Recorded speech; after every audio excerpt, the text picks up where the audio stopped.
Welcome to the American Business Podcast. I'm Kevin Deveci, your host. I'm welcoming you episode 131.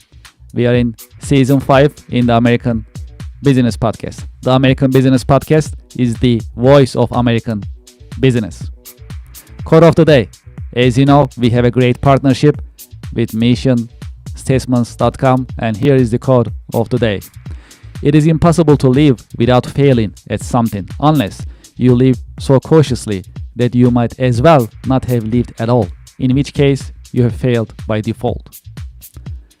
Today's number, 28.1.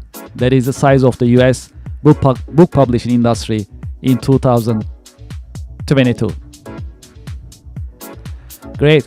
Well, we have a special guest today in the American Business Podcast. I'm going to invite our guest to our virtual stage and I'll get the conversation started.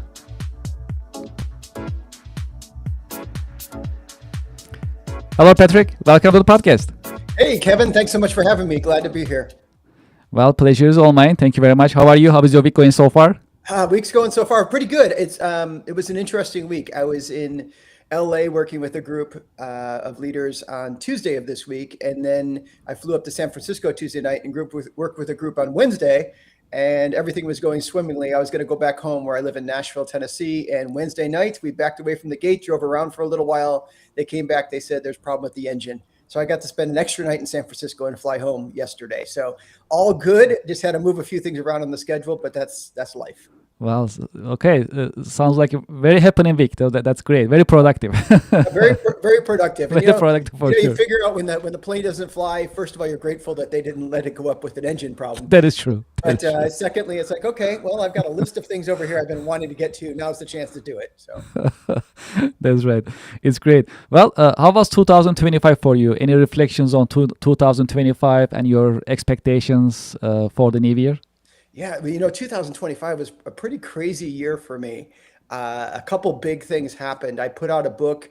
You can see it over my shoulder if you're looking online right now, but it's called Disrupt Everything and Win. And I wrote it with James Patterson, who's the world's best-selling author. You had a quote there from J.K. Rowling a few moments ago. And to the best of my knowledge, there's only 2 authors on planet Earth right now who have made over $1 billion US dollars writing books, and it's J.K. Rowling and James Patterson. So wow. we put a book out last year with James Patterson. It was based on 3 years of research around it. So that was kind of great to get that book out there, hit the New York Times list, which was wonderful. And then at the same time, Jim Patterson and I signed a partnership with a company called Franklin Covey. People know them because Stephen Covey wrote 7 Habits of Highly Effective People back in 1989. And they do a lot of leadership development work around the world with their clients. And we signed a license agreement. So they actually built a course based on the book and launched it around the world back in November. So it's been a busy 2025, which was great. And then we just fly right into 2026. Been doing a lot of speaking, a lot of working with clients, and just kind of traveling the world. Next week, I'll be in Austin, Dallas, Phoenix, and then Virginia, DC area, and Atlanta right on the back end of that. So it's been busy, but a really good year. Yes, that sounds great. Well, let's dive deeper into our conversation, and I allow our audience to know more about you. Would you please introduce yourself and your organization to our audience and to our listeners? Yeah, happy to do it. I think as far as introduction career-wise, I guess I'll start with family first. How's that? I'll change it up. Sure, sounds great. Absolutely. So, I've been married. It'll be 35 years this coming summer. We met when I was 5. No, we met in college and got married. And 35 years ago, we have 2 children. They're both adults. Our daughter's in her 30s. Our son's right toward the end of his 20s. They're both married. Congratulations. And, That's great. It's great. As parents, absolutely. When our son got married a couple of years ago, I was his best man, which is a pretty cool thing, right? That's like something you never put on your list. Like, I hope to someday. That is true. Who knew, right? Yes, that's exactly. true. And people would be like, what, doesn't he have any friends? No, he had friends and he still chose me. And I have 2 grandchildren, which they live only a couple miles away, which is awesome. And then as far as career goes, I joined the military pretty early in life. I was 17 when I enlisted in the National Guard. And then after college, I went and thank you for your service. Yeah. It was a pleasure to do it. I'm glad to do it. And it was a great experience for me because I wasn't really going anywhere in life. And I think the military helped me out in that regard. So I was in the military on active duty from 1991 to 1997. I went through infantry school and airborne school and ranger school. So I jumped out of planes and ran around the woods. I was an infantry platoon leader and company commander in the 82nd Airborne Division. And then I got out of the Army and I went to consulting. Somebody I worked with in the military said, "Hey, check this place out. I work at KPMG." And I'm like, "What does that mean?" And they're like, "You wear a suit every day and you work on PowerPoint presentations." I was like, "Okay, I'll give that a shot." And then it just kind of clicked for me. I felt like working on projects was really good for me. I felt comfortable going into situations where I didn't really know the outcome and we had to figure it out. I like the idea of how consulting, at least in my experience with it, you go into a client's situation and you're in their world, but you're not of their world, which means you can go from one client to another and pick up things along the way. So after I did a few years at KPMG, I started my own consulting business, which I ran with my wife. And for 12 years, we ended up having offices in 4 cities in the US. And we sold that back in 2012. A former partner of Deloitte bought our company from us. So we sold that. And I was like, okay, what am I going to do now? And along the way, I'd gone back to school a couple of times, picked up my PhD, and I decided I'm going to put that to use. So I started teaching at Vanderbilt University in Nashville, Tennessee. And up until recently, I've been the director of undergraduate business for Vanderbilt and full-time professor. And now I'm on a leave of absence as I go out and change the world with this new book. So I guess I break it up, Kevin, in 3 areas: military, startup, and then the university. Yeah, this is really a great journey. How about your day-to-day work experience? How is your day typically look like, and any exciting, challenging parts of your work on a daily basis? My days, I don't have a very specific day, I guess it depends on what I'm doing at the moment. So if I'm home and I'm working from my home office, like today is one of those days, I usually do a little bit of writing in the morning. I'm always working on another project. So I have a book coming out later this year that I've been working a lot on. We're trying to get the final manuscript wrapped up. So working on that, do a few interviews or podcast interviews like this or other interviews, meet with my social media team and talk about those things because they're so important in today's world. So a lot of kind of meetings and writing time. Then I do a fair amount of traveling for work. When I'm out traveling, if I'm speaking for an audience, I kind of have a very specific routine I follow when I speak for audiences. So let's say I'm speaking at 9 a.m. I'm up by 6. I always go down to wherever the room is at. If it's in the hotel I'm at, set everything up and then go to the gym and then come back from the gym and get ready for the day and go down. That's kind of my rhythm. And a lot of times I'll speak during the day at an event and then catch a flight to another city and do it again the next day with a different group of people. And everybody, it's fun because everyone's different. And even though I'm drawing from the same material, whether I talk about this current book or books I've written in the past, I'm drawing from the same material, but it's always different how it's delivered because the audience's needs are different. So yeah, I'd say I kind of have my work from home days and I have my on the road days. What is the secret of your success? Well, I don't know if I've been successful. That's up for you on the judge. But I guess my thing is that I guess I got myself into a groove of working in a type of work that I'm pretty decent at and I really, really enjoy. And I'm not the one who says, like find something you perfectly love and every day is going to be perfect, because it's not that way. Some days you just got to do the expense report, and I don't want to do the expense report, but you have to do it. But I would say I try to spend 80-90% of the time doing stuff I really, really love. And I'm fortunate that there's enough people out there that value what I love that they'll pay me for it. So that's probably been the secret of my success, to focus on stuff I really enjoy, do as much of that as I can, and just pour myself into it. How do you see the state of consulting industry nowadays from your point of view? It's interesting, right? AI is changing so many things. I think consulting's feeling that for sure. At the university, we had lots of students who had come out of the program I was teaching and decided to go into consulting.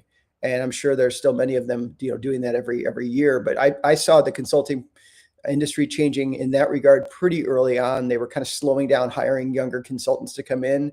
I think a lot of it is because technology is doing many of the things that junior consultants would do. In fact, I think sometimes how do you groom or develop a new consultant into a firm? If somebody's 25, 30 years old or something like that, they come into consulting.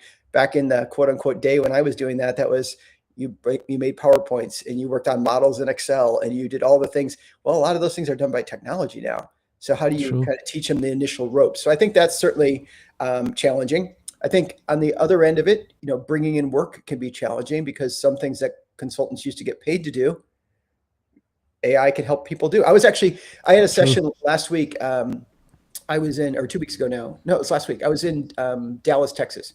and I was working with the executive team of a company. Company was about 2,500 people, family run business. And I was with their top 20 leaders. So the CEO, president of the organization, the leadership team. And we were talking about the disruptions that they're facing in their environment, what's changing. And the night before, I've been told by them that they really wanted to focus on how AI was disrupting their business, their marketplace, their competition, and taking away some things they used to take for granted and putting some new opportunities on the table. And all I did was I put into the tool, to ChatGPT 5.2 at that time, I said, imagine I'm the CEO of this type of company. And I listed their company and their industry, not their specific company, but their industry.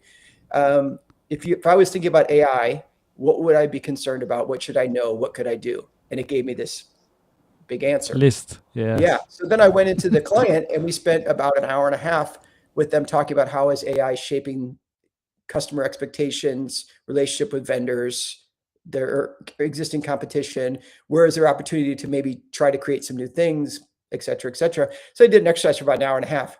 And I said, I asked the same question to ChatGPT last night. Do you want to see what it told me? And they're like, yes. So I threw it up on screen and I said, okay, here's the first thing it told me. You want me to keep reading? They're like, yes, yes, yes, yes. And the funny thing was it told me about 80% of what they were already saying.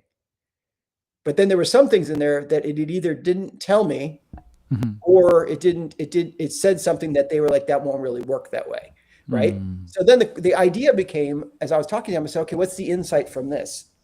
And it wasn't that they wasted an hour and a half talking about this. It was very valuable that they talked about it. The insight by looking at the ChatGPT answer was that anybody who gets into our business space can get the 80% answer pretty quickly. So the question then becomes, the 20% is the difference maker. And what's the difference there? It's the wisdom that comes from the experience of doing things, where you realize, like in their situation, they sell a number of products and AI was like, well, package this product with that product. And they're like, no, we've tried that. That doesn't sell. And here's the reasons it doesn't work that way. AI doesn't know that. Or if the AI said, go this particular direction, they're like, yeah, that sounds like an interesting thing, but that's not going to work for this reason. So it's the wisdom side of it. So I think that's really what's changing, and how people provide value in the consulting space isn't necessarily from producing the 100% of everything. It's from the 20% where they add the most value, and really leaning into that, understanding like that insights matter probably more now than ever before, because it isn't like we have a lack of knowledge. It's the insight. And an insight is something that, regardless of whatever industry you're in, an insight is something that few people know and it's valuable. If everybody knows it and it's not valuable, that's not an insight. That's not an insight, yes. Yeah, if you're the only one who knows it and it's nothing, nobody cares about it. Like I'm the only one who might know like my shoe size or something, that doesn't matter. But if I know something and it's valuable, that's an insight. And I need to protect it, build on it, get smarter around it, and help, in consulting, help clients to apply it. But in any world, whether you're a project manager in a manufacturing facility or a shift manager at a restaurant or whatever it might be, much of your value is going to come from your ability to garner wisdom about how the business runs. Yeah, this is fascinating. So my background is business software, and so we started the podcast last year in February. I saw your numbers. Those are incredible. I read them ahead of time, and then when the bumper music was playing, it was showing the slides. I'm like, oh my gosh. Yes. Obviously you're scratching an itch, Kevin, which is great. Yes. Actually, yeah, that's true. And even in terms of consulting, I now started to consult companies in terms of how they can start their podcast. Either they can partner with us, the American Business Podcast, or I just basically consult them with their existing podcasting. See, that's the thing is I could go on ChatGPT and say, tell me how to create a podcast, and it would give me a bunch of information, but you have the school of hard knocks that has taught you certain things. That is true. That's true. That's the differentiator of what you bring to the table. That is true. And actually, I asked about our podcast to ChatGPT, Gemini or Copilot, and others. I asked to different LLMs, and they analyze from their own point of view. Like I say, hey, how did it grow so fast? What did they do, etc. So share some insights itself. So, but still, there are some parts that's missing, and that's the insight that you just mentioned. Yeah, no, it is. Ultimately, it becomes down to like think of any of these AI tools or these large language models as they are my thought partner, not my thought leader. I'm the thought leader. Yes. Well, but you actually brought a really important point earlier. So if we are eliminating entry-level jobs in a way because we can utilize technology now to perform those tasks, then how we gonna grow the workforce in the future in terms of helping them come to a next level? That's a legitimate question. I mean, we all gotta think about. So how we gonna do that? Then eventually we're gonna be are we going to be relying on the machine equipment just with the AI? Is it what's gonna be? So that's a big question mark. There's a disconnect there nowadays. That's how it looks like it, which is concerning in terms Yeah, I of. think there's a disconnect on that. I mean, this is just me on the outside looking in, but just thinking about building a firm, like, oh gosh, how do we build kind of the bottom of the pyramid, if you will, of all the new Yes. employees coming in? But I think there's also lots of other concerns we have in regard to, I worked on this project at the university. We have a thing called the Wondery, which is a wonder and foundry kind of coming together. It's an innovation center at the university, and we were working on different projects. And of course, this is several years ago, so we were doing like more like process automation, robotic process automation type of work, and some model building before AI became so commonly used. And one thing we talked about is, well, if we take this process, let's say we work in accounting, and we take this process that typically a bookkeeper was doing, debits and credits, entering them in all day long, and we automate it. Well, the nice part about that is then the bookkeeper can do all the stuff that's uniquely human, the creativity, the analysis piece, the blah, blah, blah, blah, blah. And it makes a big assumption that they want to do those things. Not that they're not capable of doing those things, just that they even want to. They don't know what it even means to do it. So how are we going to upskill or reskill or just develop people to meet the need of something that seems to be moving so quickly we don't know where it's going at this point? In fact, James Patterson, my co-author, and I, we were on Squawk Box, which is a morning cable show. And Patterson said to them, he goes, every day you have people on here talking about artificial intelligence, and they all tell you where it's going to be next year. They're all lying. They're full of baloney. Nobody knows where it's going to be next year. Nobody knows. Nobody knows. That's a good point. Because see, this is our 131st episode, right, in the American Business Podcast. I talked to more than 100 business professionals. I mean, solid, right? So I asked similar questions, and AI is a very popular subject. That's why we keep bringing it up, and love to get the insights from our guests. And we get a mix of answers. I mean, some say, hey, LLMs, they don't know anything, not yet. Don't believe it. Don't use it much. Forget it.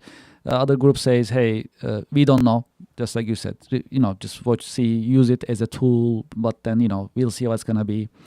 And another group says, hey, it's going to be all AI, will take over all the workforce eventually. There's another group. And there is another group that I also met in these conversations. And they say, we don't need AI for every single thing. We also need to address some fundamentals and some examples that we talk about in different episodes. That was another one. Like we get these all the time in software business. Like because AI is popular nowadays, they come to us. They're like, how can we utilize AI in our company? Yeah. And then we start talking to them. Well, before AI, before having a software, like they need to have some structure in the organization, for example. Yeah. So certain things, whether AI or a straightforward business software cannot address. So some things are really structural or cultural in an organization. They need to address. Then business software can come, AI can come, because eventually they are tools. Yeah, that's actually kind of, Kevin, where I live my life. I'm not a technologist. I'm probably skating right on the razor's edge of what I know about it. I'm a human behavioralist. That's what I study. That's what I work on. The book is not about what is the next tech disruption. The book is about how do we deal with disruption and use it as fertile ground for innovation and progress in our lives and in our work. And the idea is that I don't know what's going to happen next. I just know that things are going to happen, and we need to have team members and leaders and families that are ready for those disruptions and can handle them. And I also know that when we talk about technology, oftentimes we overestimate what it's going to do in the short term, and we underestimate what it's going to do in the long term. So, I remember when the internet came out, and everybody, if you have a web page, you're going to be a millionaire. Yes. And that wasn't necessarily true, but over the course of time, it's changed so much of almost everything we do as far as having the web. So I think that what we can do is we can recognize that it's kind of interesting, with all the talk about AI, what I hear more often nowadays than ever before is like, what does it mean to be human? And what does it mean to lead people?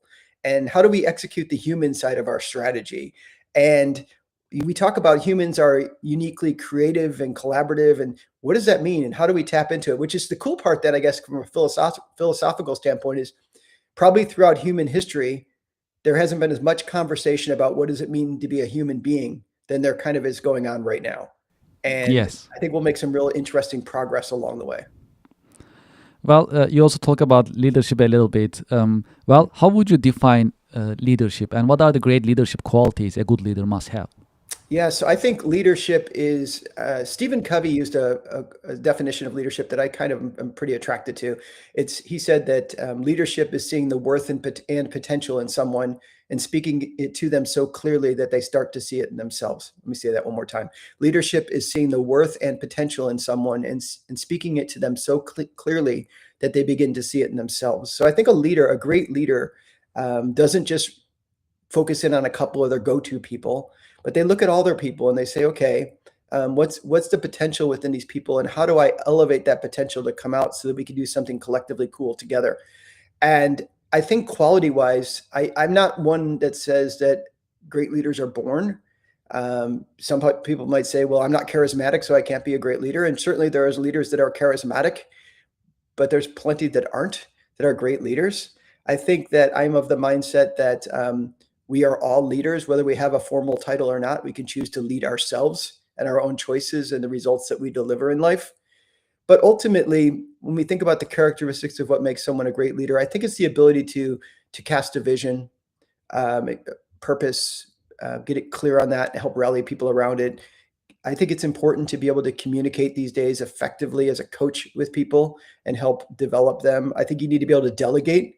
I've had students in the university come in and say, I just took over this the student group, and there's 300 students. What should I do? And I'd like, you better learn how to delegate well. And that's a really critical thing. Otherwise, you'll be killing yourself all day long, and nothing productive will necessarily happen across the team. I think they need to be able to give feedback.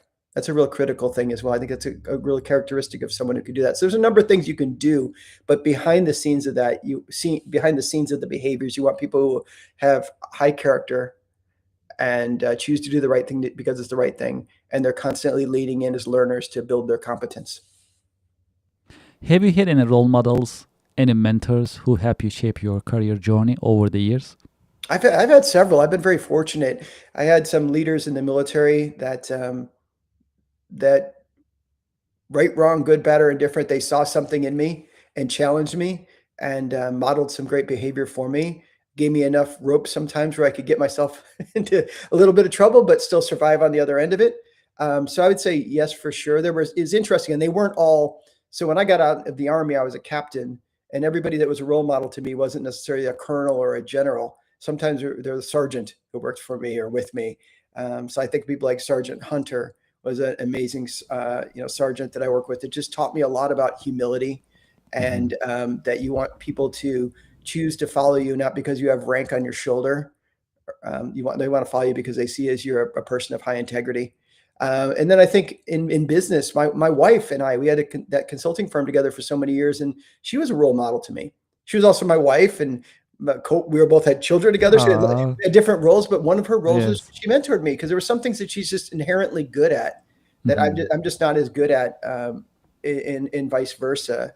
So I think that, in many ways, she's been a role model to me. I think when I was going back to school and working on my doctorate, the person who was the advisor of my doctoral committee, a guy named Derek Lane, was really good as a role model because he was great at showing me, like, what does it mean to care about your students, and also he would just challenge the heck out of us to read more, learn more, do more, and there was more in you. So I think that, I've been very fortunate to have several role models throughout my life. Some in retrospect, I realized how brilliant and wonderful they were to me. Sometimes it didn't feel that way in the moment, and others where I just knew in the moment, I'm like, gosh, I'm just standing in the right spot at the right time. If there is one key career lesson that you learned the hard way, what would it be that you can share with us? I learned a lot of lessons the hard way. Actually, I've had students before at the university. They'll go, "Oh, Professor Leddin, I read your LinkedIn profile. I want to be more like you. How can I do that?" No, I don't know why they want to be more like me, but suggest they did. And they would talk about my resume or something like that. And I would say, it's great that I have the resume out there, and I'm glad you found it interesting, some things I've done. But let's be clear, most of the lessons I learned were in the white space. the times I screwed stuff up or made a big mistake or whatever it might be. And that doesn't make the highlight reel on my resume, but that's where I learned a lot of stuff. So I would say that, I've probably learned a few more lessons from the School of Hard Knocks than I needed to. But I remember one time when we had our company, we had one client that I was ready to fire him, to be honest with you. They were just, the person who came over and took over the project on the client side was just really difficult, pretty kind of nasty at times to my team members. And I felt like, you know what, I need to let this client go to show my team that I've got their back, type of thing. And letting this client go would have hurt us financially for sure. So I went to the team and I said, I've decided that I'm gonna, fire this client. And they were like, whoa, let's talk it through. We're big people. We can handle some of these things. You can give us some top cover for sure. But instead of firing this client, let's figure out how we use this client and what we can learn from this client opportunity to not only do great for work for them, but also build some skills that make us not too overly reliant. So I think a lot of what I learned in running the business was the times where I just really kind of messed stuff up. I would fly out to one of our offices we had an office in DC, District of Columbia, and I would fly out to that one. And a lot of times I would take like the early flight, like the 5 a.m. flight, fly out there. The whole time I'm like thinking about, okay, this is my strategy and this is what we're going to do and blah, blah, blah, blah, blah. And by the time I got to the office and they were just coming in for work, I was already there at like 8 a.m. And I was like, all right, get in the conference room. Let's talk about all these wonderful things we're going to do. And they're all looking at me like, what's he talking about? I'm like jumped in the water and I'm swimming, like, here's where we're going. And they're all still standing on the dock and looking at me. And what I realized was the importance of like declaring your intent because sometimes as a leader, you're in your own head, you got these great plans, but you never told everybody why you're doing this or where you're trying to go. And, do that 2 or 3 times, you realize this is pretty troubling behavior I have. So I had to watch that. Or another time I remember we had a team meeting in one of our offices and there was a conference call going on. There was a phone in the middle of the room for people who were joining us on the conference call. And there was one guy who worked in the office I was at, but he wasn't in the room. He was on the call.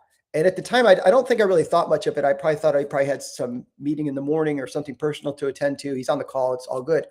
And then I walked out of the meeting. I was walking down to my office there and I passed his office and I noticed the door was open and the lights were on. And I knocked on the door and he said, come in. And I said, oh, hey, so glad to see you. I know you're on the call. I just figured I wasn't going to get a chance to see you today. He said, no, I just don't usually go to those calls. I'm not that much into that team thing they do here. They do here. It's my company, right? I'm like, what should I do in that moment? I should have said something like, well, let's talk about that or help you. And like a fool at the moment, I go, oh, okay, well, good seeing you. I close the door. What was that? Right? It was like the elephant in the room right there. And I didn't address it. And guess what, Kevin? It didn't get better. In fact, it got worse. He kept pulling and withdrawing himself more and more. Eventually he left the firm. And I thought, it all in my mind always goes back to that moment where I should have stepped up and had a conversation about what do you mean you're not that much into team things? Help me understand that. And here's where we're trying to go. And here's what, that I didn't do any of that. I was just kind of caught off guard, got busy and never went back to it. And I'd look at something like that and go, that was a mistake. So my point would be that the elephant in the room doesn't get smaller on its own. It just gets bigger and bigger. And all of a sudden you have a 14,000 pound pachyderm walking around your office. And you as a leader need to watch out for that. Yeah, that's a great insight and a great lesson that you are sharing with us. That's amazing. Well, what are your interests and passions outside of work? I know it sounds so funny to be like, oh, I love to hike, but I love to hike. I mean, I like to read books and hike. And I know that's like the default setting on LinkedIn, but I do, I've hiked a few pretty decent mountains. I hiked Kilimanjaro with my son, which was a lot of fun. I hiked the highest point in Mexico, which, believe it or not, it's kind of weird. In North America, the 3 highest points, one is in America, one is in the US up in Alaska, one is in Canada, and then the third one is in Mexico. So those are the highest points, Denali, and then Canada's mountain, and then a place called Pico de Orizaba in Mexico. So we hiked that. So I enjoy hiking like that, Appalachian Trail. I'm looking to do something maybe this year, a little bit later on. I have a dual citizenship with Ireland. So I like to go back to Ireland and check that place out. And yeah, so that's some of the stuff I enjoy doing outside of work. Yeah, I heard Ireland was beautiful. I never been there. It's on my list. But I heard good things about Ireland, so Yeah, it's a must be beautiful fun. place. It is green, like people say. It's a green place. It's a very green place. And I ended up getting my dual citizenship just because we were there in Dublin. My wife and I were there, and we were on. You know how they in cities they have the hop on, hop off buses, like the tour Yes. buses. So I'm all into that. Like, well, if we go somewhere, it's like go do the tourist thing. That's why you're a Hmm. tourist. And I got on the bus and we were riding along. And at one point in the ride, the gentleman who was doing all the narration, the tour guide, wasn't talking on the microphone. He was just we were just riding along and he looked at us and he said, "Where are you from?" And I said, "Well, we live in Nashville." I said, "But I feel like I'm back home because my grandparents are from Ireland." And he said, "Oh, did you know if you have a grandparent from Ireland, you could be a Irish citizen as well?" So we went ahead and did that and learned a lot about our family history along the way. But yeah, I'm Oh, first and foremost a U.S. citizen. But yeah, it's kind of of fun. course. Well, it's quite a story. Yes, yes. Thank you for sharing with us. Okay. Um, is there a book, a movie, a show that helped you shape your career perspective over the years? Wow, that's a great question. I love that. Is there a book, a movie, or a show that helped me? Um, I would think that, yeah, there's a few. I mean, I'm a person of faith, so obviously scripture was important to me and certainly shaped everything. So I would be wrong if I didn't say, yeah, that would really be a book that has impacted me and every day does. But from a business perspective, I would actually think the Seven Habits of Highly Effective People. You can call it business, you can call it self-help, but it kind of straddles both. But it was really shaping to me. Actually, my wife, that book came out in 1989, as I mentioned earlier. And my wife, I think she read it around 1992 and she put it on my nightstand next to the bed after she read it. She's like, "You need to read this book." And Mm. remember at the time, I'm an Army Ranger. I'm like, I got it all figured out. Don't worry about that. I don't need that book. And I kept putting it on the lower part of the nightstand and she'd put it back up to the top.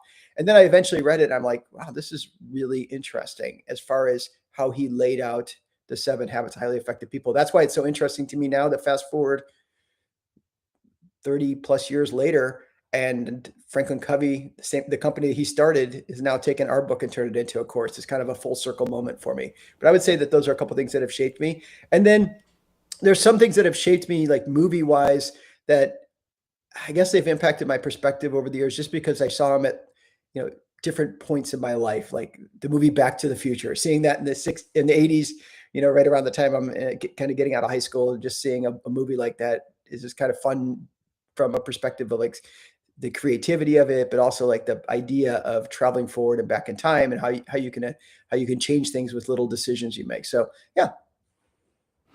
What is the best business career advice that you ever received, and what is the worst business career advice you ever received? I would say the best career advice I've ever received came from my father, who's 94 now. And Oh. he told me, he told all of us, he had a really good work ethic. He installed phone lines with the telephone company for 30 some years. I think he was there 38 years at the telephone company installing phones and never had a sick day type of thing. Now, he probably went to work sick, no doubt. And we're in a different era these days. I don't encourage anybody to go to work sick and get other people sick. But what he did Mhm. show was just working hard.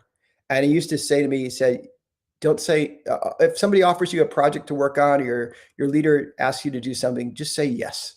And you never know where saying yes might get you." So I think that's been a pretty good piece of advice that I've tried to follow. And some of the scariest stuff I've done is from saying yes, but some of the greatest stuff I've done is from saying yes.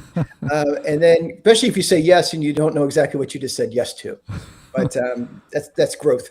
And then probably one of the things I think is not the greatest of advice is to fully tell someone to just follow your passion in life. I think there's a lot of value in following your passion in life and finding something you do that you're passionate about. I'm passionate about my work myself, but you also need to make sure that that thing you're passionate about is something that if it's going to be your business, that you're talented at. So I can tell you I'm passionate about shooting basketball, but I'm not talented at it. Or I can tell you I'm passionate about, painting, but I'm not talented at it. So you need to be passionate about it, also have some talent around it. And then lastly, it's got to be something that people will pay you for that meets the need in the world. And I think if you can Mhm. overlap those three things, it's great. But if somebody tells you just follow your passions in life, I think they might be giving you not the greatest of advice if they don't say also make sure you're good at it and keep working on your skill set. And also that people will pay you for this particular thing. Mhm. Otherwise, you may have a hard time making ends meet. But if you can find those three things, talent, passion, and need in the world, you'll be in good shape. What is your career advice for the next generation professionals? Yeah, working around college students for a long time, there's several different things that stick out to me because most of the students I would work with were undergraduates, 18 to 22 years old. Some things I would tell them, I'll share a couple things if you don't mind. One thing is that, Sure. it's still a human game. Life is a human game. It's a team sport. So you need to be good at building relationships with other people. The answer can't just be, well, I'm introverted and I don't want to be around other people. Well, you need to work on that too, because you're going to communicate with other people. You're going to interact with other people. You're going to be put on teams, not just in school, but in life. So get good at working with teammates and being a good team member. That's really important. I think also sometimes students, and we often hear people talk about imposter syndrome. Like, if I get this job or this opportunity, am I the right person to do it? I think it's important to be self-aware and have some humility around things. But I think it's also important to recognize, like, own what you're good at. And if you are invited to be in the meeting or in the project or in that role, then don't second guess it so much that you cripple yourself.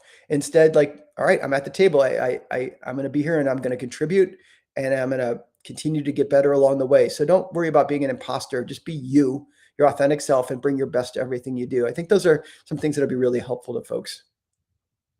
In this episode, is there any question that you had expected me to ask you, but I didn't ask you? Yeah, what's it like to write with James Patterson? That's the question I get almost. Yeah, okay. Let's talk about it. Please tell us about it. Yeah, so I met him. I was teaching a class at Vanderbilt called Leading Business Through Times of Crisis. And I would bring in different guest speakers. I had one section every semester that was all guest speaker driven. And we would write case studies around each guest, like very unique case studies that were written. They don't show up in HBR. They don't show up anyplace else. They're just for these guest speakers. And the students would come in and they'd read the case ahead of time, and then we'd come in and have a discussion. So, for example, we had about 25 students in a room, and in would come Doug Parker, who at the time was the CEO of American Airlines, and Sarah Nelson, the president of the Flight Attendants Association. Labor and management would sit down in front of the students and talk to them about dealing with crisis in the aviation industry. So it was really interesting conversations, very high level, and as far as the people that came in, but very real. And one person that came in was James Patterson. And I'll tell people about him a little bit if they don't know him. But James Patterson received a master's in English literature from Vanderbilt. He went to New York and decided, I'm going to work in advertising, even though he had never taken a class in advertising, but he liked writing. So he thought I'd get paid to write. He got a job at a company called J. Walter Thompson, which was the biggest agency at the time. He moved up, became the youngest creative director at J. Walter Thompson North America, became the president of J. Walter Thompson North America, which means he was, at the time, he was also the president over Hill & Knowlton, the big PR firm. And then he left it all to focus on writing. And then he got into writing, and he literally disrupted publishing. Multiple books a year, multiple genres. As I mentioned earlier, he's done very well financially. He has 100 New York Times bestsellers, 74 number one New York Times bestsellers. I mean, just blew up the industry. And by the time it was all over, actually, he called the presentation that day, The Power of Disruption.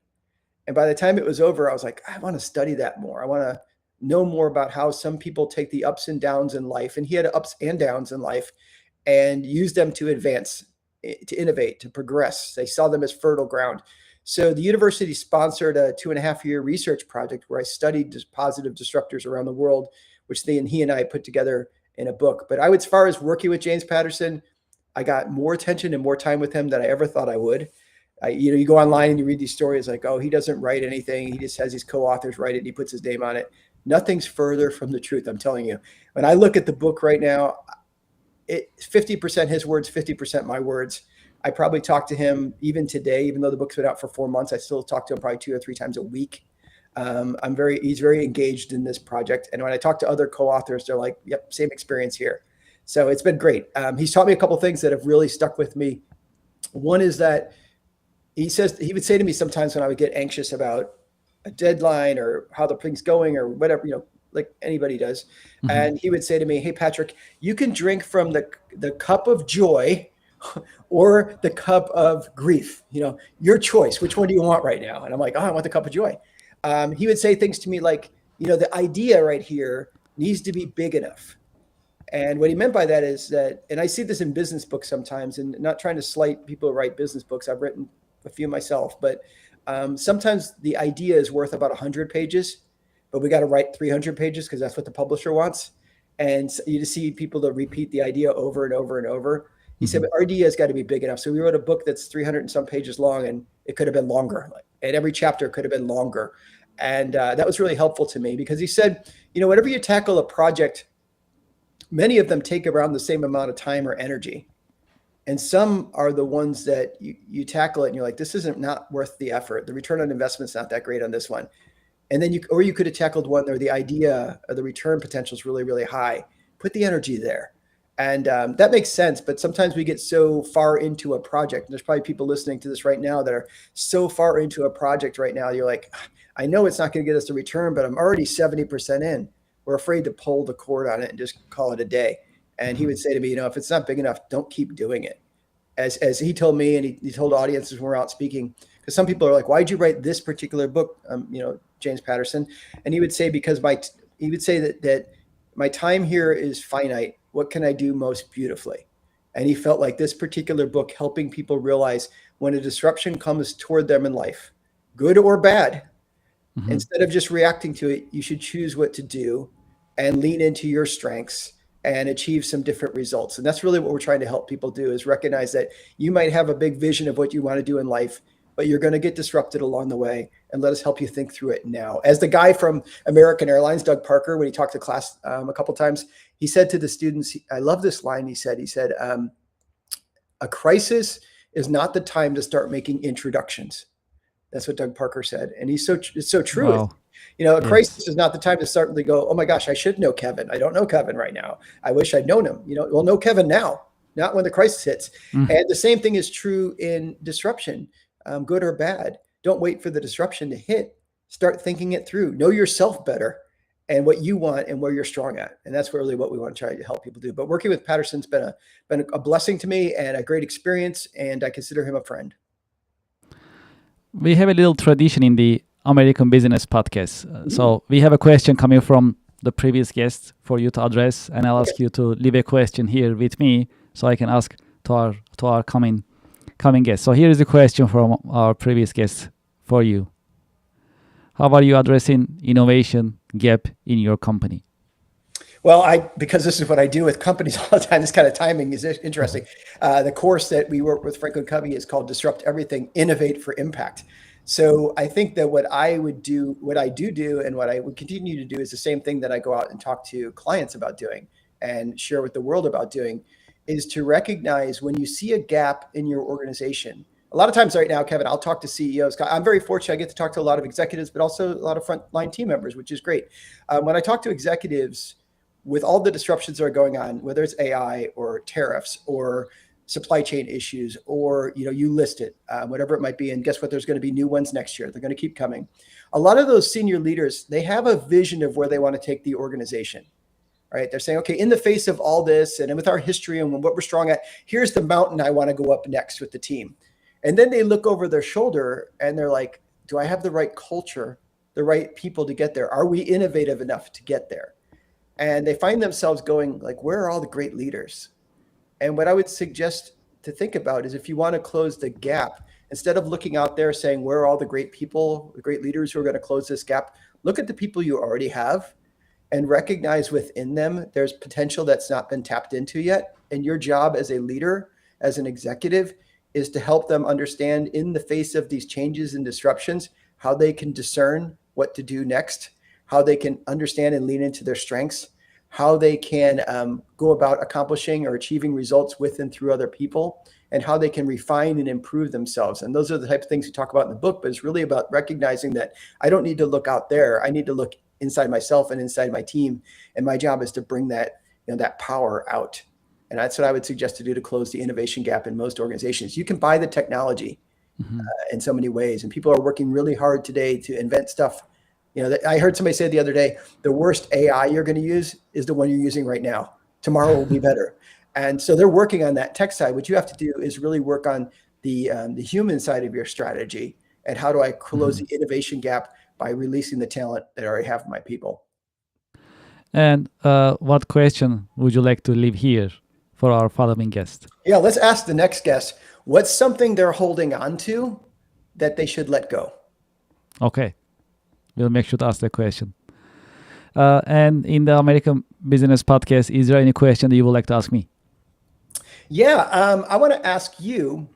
Let's see, Kevin, what question I want to ask you? I want to ask you, from your perspective, you've had the last, was it 10, 11 months you said in the podcast now? Yes, correct. Right? And the YouTube stats are amazing. Number of followers, number of people who have played. Yes, we are blessed.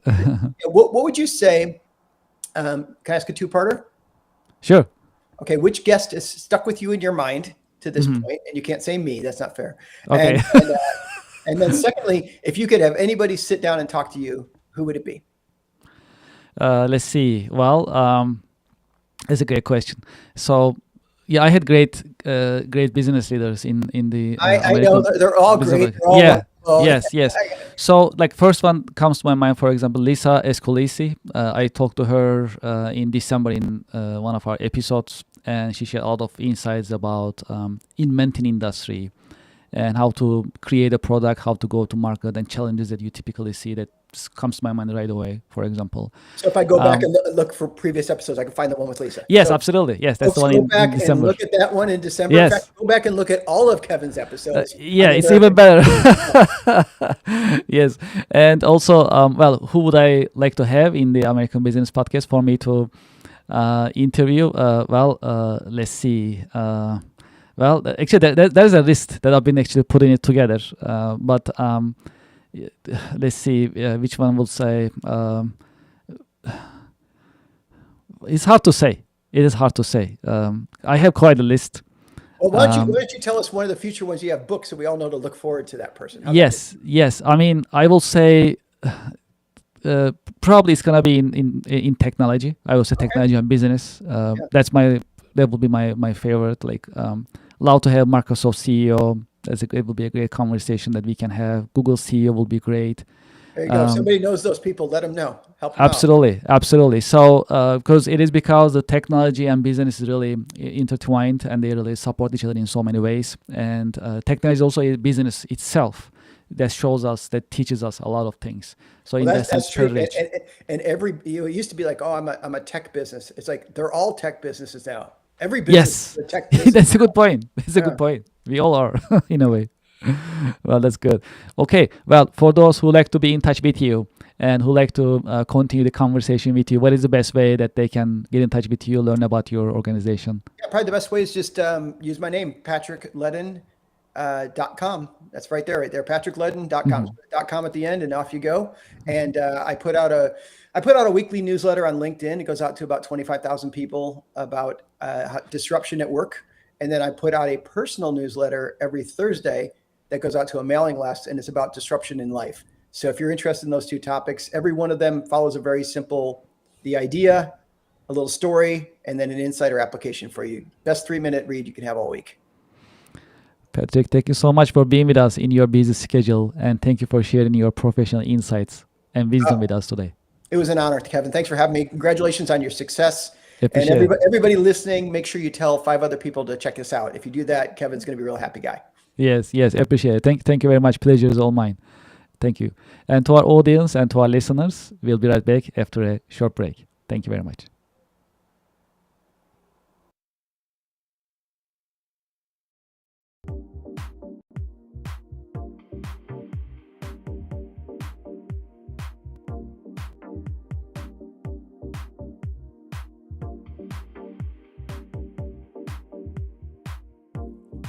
Would you like to start your business podcast? We are here to help. My name is Kevin Deveci. I am the founder and host of the American Business Podcast, the voice of American business. When we started the American Business Podcast on February 28, 2025, we had only one mission in mind: to promote, support, and uplift American businesses, nonprofits, manufacturers, and the American business community. Within our first 6 months, we managed to pass 100,000 YouTube subscribers, and we received YouTube Silver Award. This is an important award. It shows our dedication to American business and to the American Business Podcast viewers, subscribers, and American Business Podcast community. Now you can have your own branded company podcast within the American Business Podcast Network. You can promote your company, your products, your services, and you'll have instant visibility in front of thousands of the American Business Podcast viewers, subscribers, and followers. You can promote your company, your products and services. You can educate and inspire businesses and individuals. More importantly, you can tell your story, your brand story. How did you get started? What makes you different? And how you are helping your customers and communities. As you know, in the American Business Podcast, I've been talking to more than 100 American businesses. Each business has a story that is inspiring and motivational. I know your business also has a great story which is motivational and inspiring. It is time for you to have your business podcast within the American Business Podcast Network. We help you start your business podcast and we help you grow your business. This is a great opportunity for you to be visible in the marketplace in front of thousands of the American Business Podcast viewers and subscribers. And this is a great opportunity for us to fulfill our mission to promote, support, and uplift American businesses. Please send us an email and let's get the conversation started. It is paas@americanpodcast.tv. Business podcasting as a service. Powered by the American Business Podcast, the voice of American business. The American Business Podcast is America's fastest growing educational business podcast network in this age of AI. My name is Kevin Deveci. I'm the founder and host of the American Business Podcast, and I'm looking forward to hearing from you, working with you, and help you grow your business with your new business podcast. Thank you very much.